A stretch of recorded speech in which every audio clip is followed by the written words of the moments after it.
গত সোমবার রাতে সেজেছিল তিলোত্তমা শহর কলকাতা। শহরের এক 7 স্টার হোটেলে বসেছিল চাঁদের হাট।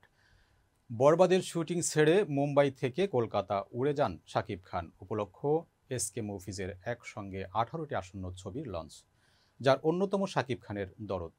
দুলুমিয়ার হয়ে আগামী 15ই নভেম্বর রূপালী পর্দায় ধরা দেবেন তিনি। সেখানে তার নায়িকা বলিউডের সোনাল চৌহান।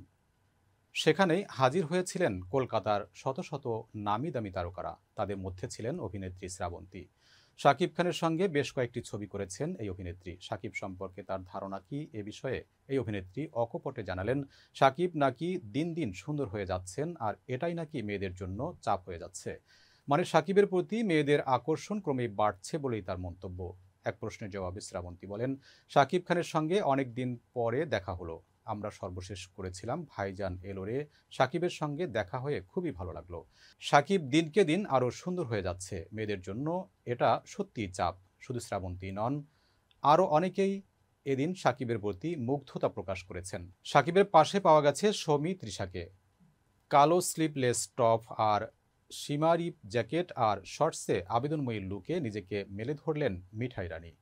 অনুষ্ঠানের ফাঁকে জমে ওঠে দুজনের আড্ডা। ক্যামেরার সামনে দুজনের রসায়ন দেখে স্পষ্ট এটা তাদের প্রথম আলাপ নয়। এ সময় সাকিব সৌমিত্রী সাকি খুব শিগগিরই পর্দায় জুটি বাঁধবে প্রশ্ন ছুড়তে দেরি করেননি সংবাদ মাধ্যম। মিঠাই রানীতে মুগ্ধ সাকিবও।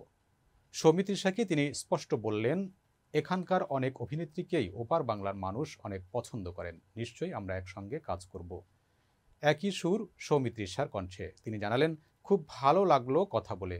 আমাদের এখনকার সুপারস্টাররা দেবদা জিদ্দা যতটা আন্তরিক, শাকিব খানও ঠিক ততটাই আন্তরিক।